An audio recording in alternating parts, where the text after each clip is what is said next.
파스콘 동지들께 문화 인사드립니다. 목요특강 현월TV 윤목사입니다.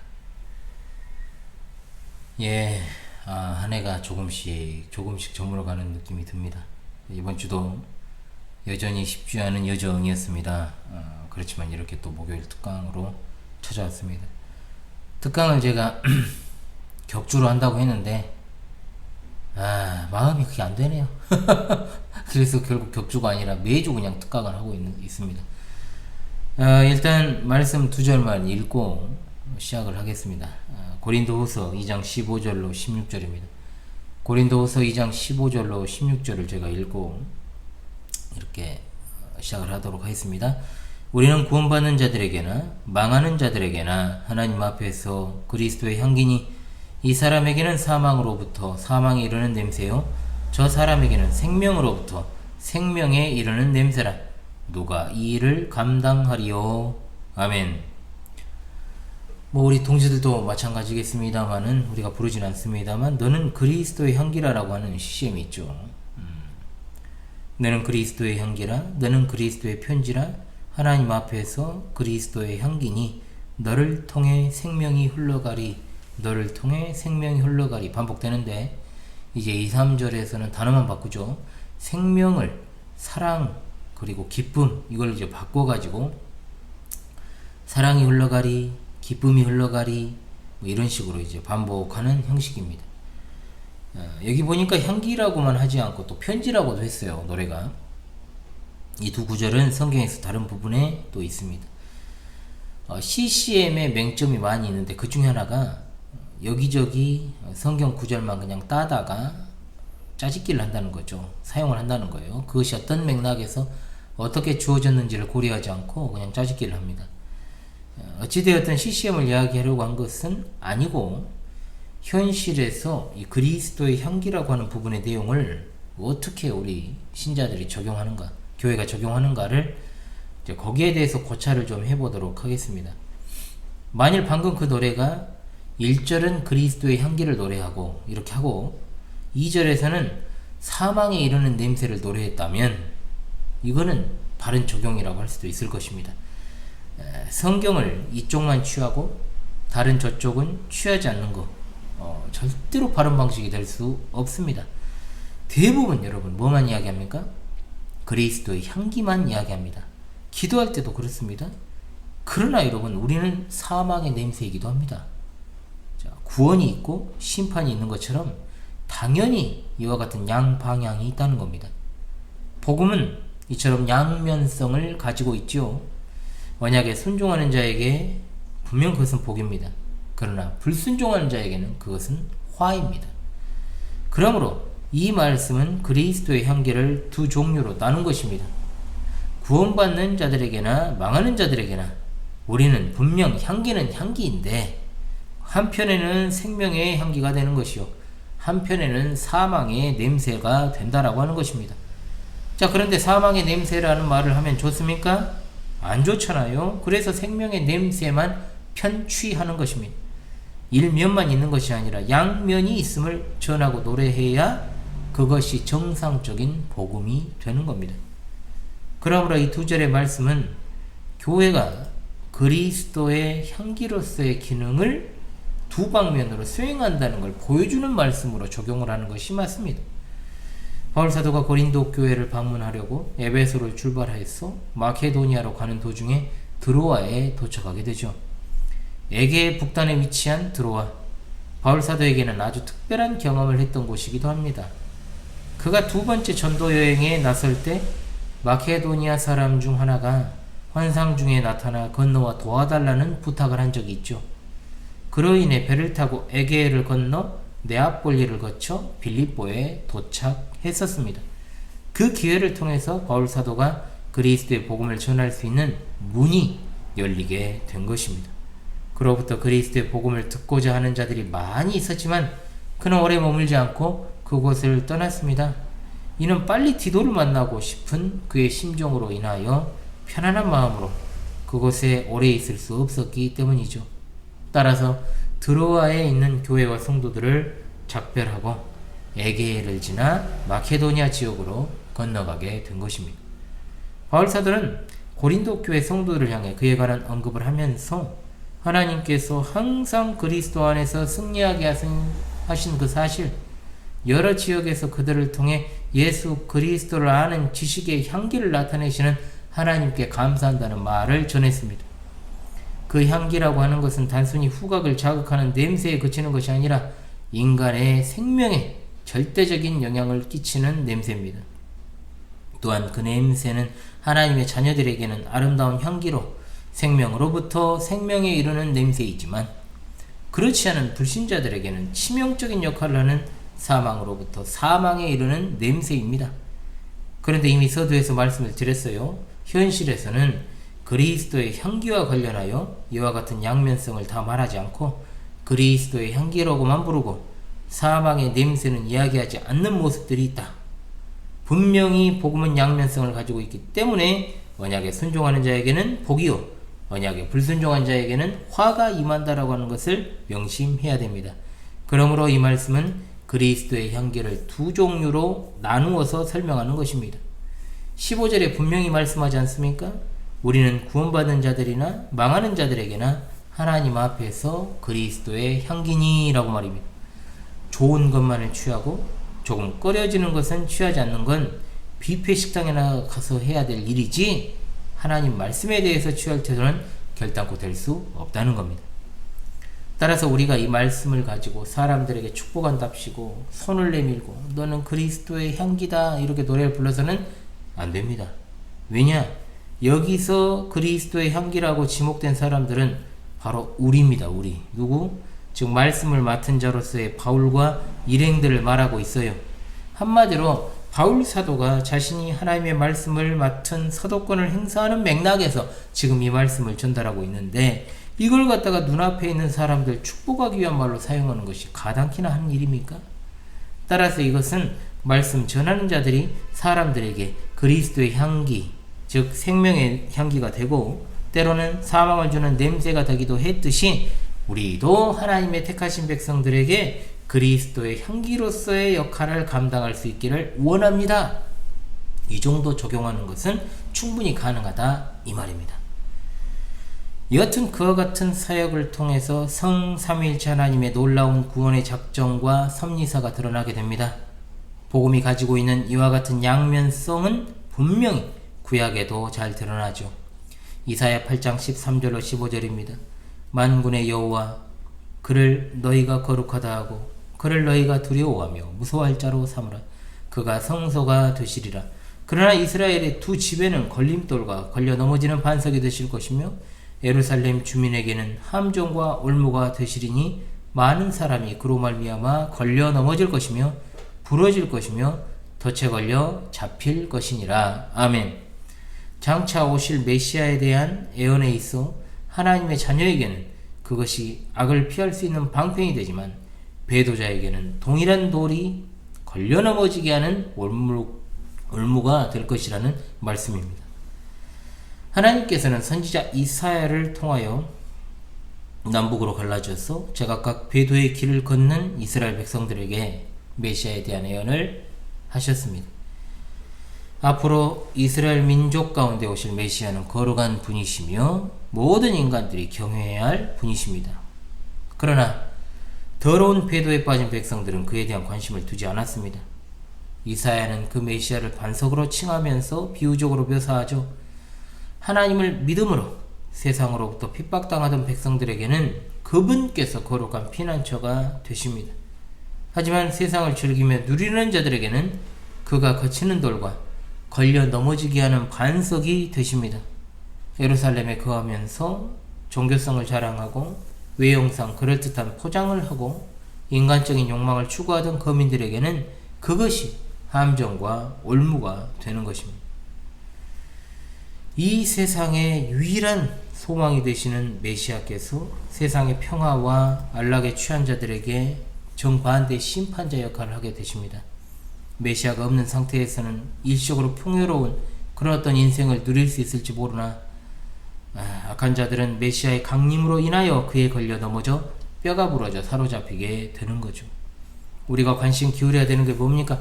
동일한 반석이 각 사람에 따라 정반대의 기능을 하게 된다는 겁니다. 이에 대해서 신약 성경도 동일한 교훈으로 기록되어 있습니다. 베드로 사도는 구약 성경을 인용하면서 그에 대한 증거를 합니다. 이 땅에 오신 예수 그리스도께서 시온의 모퉁이 돌이 되어 그를 믿는 자들에게는 구원의 반석이 되겠지만 그렇지 않은 자들에게는 영원히 멸망하게 하는 무서운 돌이 된다는 것입니다. 베드로전서 2장 6절로 8절입니다. 성경에 기록되었을 때 보라 내가 택한 보배로운 모퉁이 돌을 시온에 두노니 그를 믿는 자는 부끄러움을 당하지 아니하리라 하였으니 그러므로 믿는 너희에게는 보배이나 믿지 아니하는 자에게는 건축자들이 버린 그 돌이 모퉁이의 머릿돌이 되고 또한 부딪히는 돌과 걸려 넘어지게 하는 바위가 되었다 하였느니라. 그들이 말씀을 순종하지 아니함으로 넘어지나니 이는 그들을 이렇게 정하신 것이라. 아멘. 하나님께서는 예수 그리스도를 이 땅에 보내시는 역사적 사건을 두고 특별히 택하신 보배롭고 요긴한 모퉁이 돌을 시온에 두는 것으로 묘사하셨습니다. 그를 믿는 자들에게는 그 돌이 없어서는 안 될 중요한 보배로운 반석이 되겠지만 하나님을 알지 못하는 불신자들에게는 아무 쓸데없는 돌에 지나지 않는다는 겁니다. 그 돌의 진가를 알지 못하는 인간들, 그들에게 불필요한 돌을 바깥에 내다 버렸습니다. 그러나 그 돌은 하나님의 백성을 하나로 엮어 구원하게 될 생명의 반석이었다는 거죠.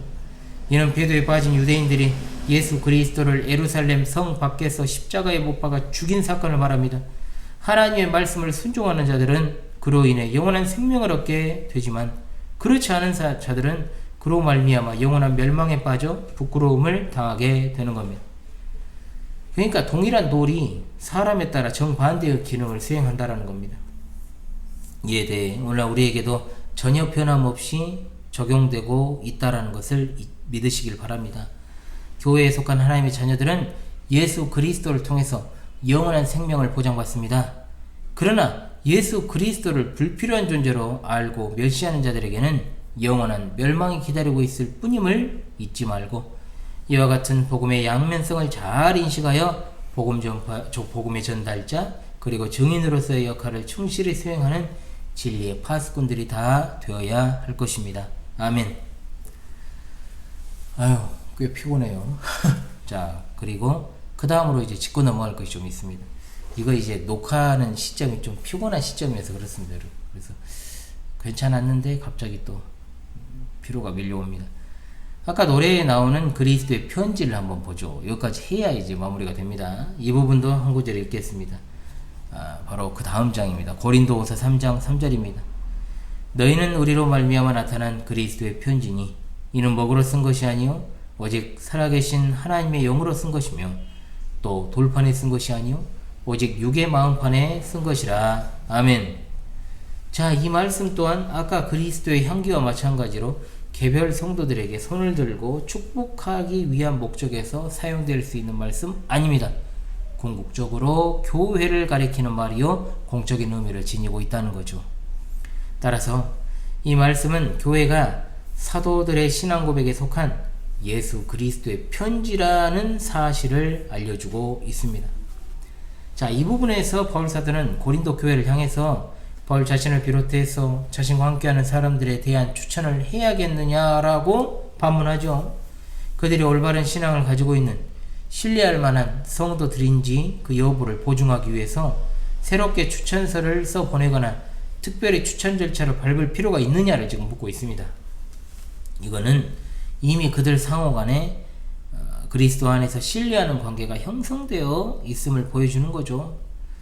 사실 이와 같은 고대 그리고 사도교회 시대의 추천서를 통하여 성도를 다른 교회에 추천하는 일, 이것이야말로 진짜 오늘날에 더 참된 교회들 사이에 있어야 되는 일이 아닌가 생각합니다.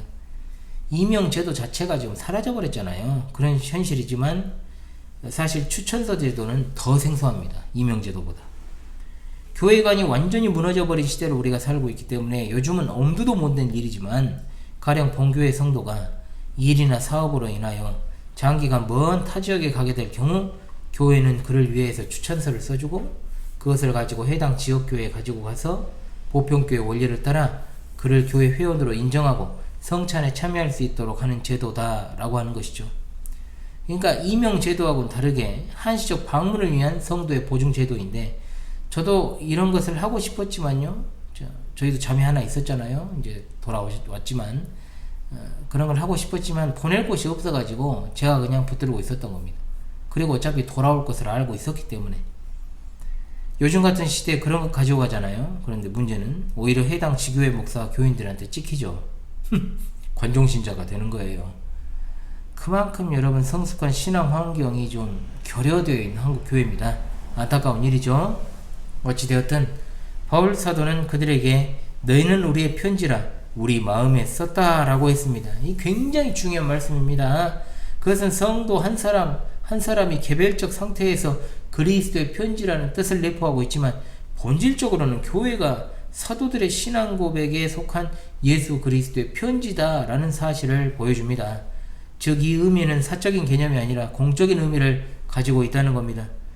지상의 모든 참된 교회가 하나님의 뜻을 따라 사도들이 기록한 편지로 흩어진 교회들 상호간에 읽혀질 뿐 아니라 세상 사람들에 의해서도 읽혀지게 되는 겁니다.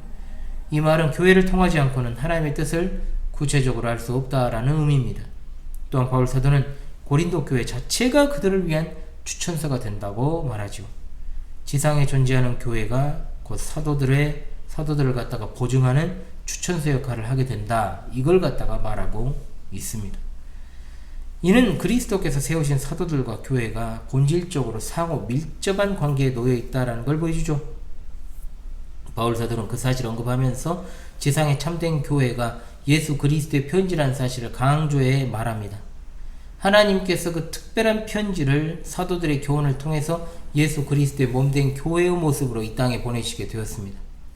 그러므로 지상에 살아가는 모든 사람이 하나님께서 보내신 그 편지를 읽어야 하는 것이 마땅하죠. 그러나 아담으로 인하여 범죄에 빠진 모든 사람이 교회로 드러나고 있는 그 편지를 하나님의 뜻에 따라 올바르게 읽을 수 있는 것이 아닙니다. 누구만 오직 택함 받은 하나님의 자녀들만 교회에 새겨진 하나님의 놀라운 뜻을 읽고 그 의미를 깨달을 수 있습니다. 그 편지를 읽을 수 있는 영적인 눈을 가진 자들에게는 그것이 놀라운 은혜가 되지만 그 의미를 제대로 파악하지 못하는 자들에게는 심각한 문제가 발생합니다. 복음이 지닌 양면성이 여기서도 그대로 드러나지 않습니까? 하나님께서 친히 자신의 피로 값주고 사신 교회를 통해 허락하신 그 편지, 먹으로 쓴 게 아닙니다. 살아계신 하나님의 영으로 쓰셨습니다. 그것은 구약시대 시내산에서 모세에게 주어진 두 돌판에 기록한 것처럼 새겨진 것이 아니라 사람의 신비, 곧 성도들의 마음판에 영으로 기록하신 것입니다. 이는 교회와 그에 속한 각 성도의 심령에 새겨진 하나님의 뜻을 말합니다. 종이 위에 먹으로 쓴 글귀나 돌판에 새긴 글귀, 인간들의 마음 밖에 별도로 존재하지만 교회와 성도의 신비에 새겨진 편지는 항상 살아 움직이는 메시지라고 하는 것이죠. 먹으로 쓴 편지는 인간들이 지우고 다시 고쳐 쓸 수 있을지 모르나 성도들의 마음판에 새겨진 편지는 결코 그러게 할 수 없습니다. 또한 돌 위에 새겨진 글이라면 그것을 가지고 오거나 꺼내어 다른 사람들이 읽도록 보여줄 수 있지만 신비에 새겨진 편지는 그것 자체가 하나님의 소중한 뜻을 전달하는 메시지가 되는 겁니다. 따라서 그 편지는 세상에서 숨겨진 채 존재하지 아니한 것이요 무사람들에게 드러날 수밖에 없습니다. 편지는 보내는 이가 있고 받는 이가 반드시 있습니다. 마찬가지로 그리스도의 편지인 우리 성도들이 우리를 보내시는 그리스도의 계획과 지시에 충실해야 될 것입니다. 그리스도께서 보내시면 언제라도 그 어느 곳이라도 가야 하는 것이 그리스도의 편지인 성도에 마땅한 도리인 줄을 믿습니다. 아멘. 우리가 예수 그리스도를 믿고 중생한 순간 우리 신비에 새겨진 그리스도의 뜻을 가지고 땅끝까지 이르러 증인이 되라 하신 주님의 명령에 충실하고 복종하여 참된 그리스도의 편지로서의 사명을 잘 감당해야 될 줄로 믿습니다. 아멘. 골로새서 1장 23절 만일 너희가 믿음에 거하고 터 위에 굳게 서서 너희 들은 바 복음의 소망에서 흔들리지 아니하면 그리하리라. 이 복음은 천하 만민에게 전파된 바요 나 바울은 이 복음의 일꾼이 되었노라. 아멘. 에베소 3장 7절입니다. 이 복음을 위하여 그의 능력이 역사하시는 대로 내게 주신 하나님의 은혜의 선물을 따라 내가 일꾼이 되었노라. 아멘. 사도들이 사람들에게 생명을 주는 향기, 사망을 주는 냄새를 동시에 발하였던 것처럼 광주 신실한 교회와 우리 효널TV 파수꾼 동지들이 그와 같은 역할을 교회적으로 수행할 수 있기를 원하옵고 아울러 교회에 보내신 그리스도의 편지를 잘 받아서 품 안에만 넣어두는 것이 아니라 심령에 새기고 그리스도의 편지에 기록된 내용을 의존하며 살아갈 수 있기를 바랍니다. 또한 우리 자체가 편지가 되어서 잘 전달될 수 있도록 성별된 신앙과 삶의 일치로 그 일을 해 나갑시다. 예, 오늘은 그리스도의 향기와 그리스도의 편지로서의 교회, 즉 말씀 전파 기관으로서의 교회와 그리스도의 편지로서의 교회 측면을 바르게 적용하기 위한 특강을 진행했습니다.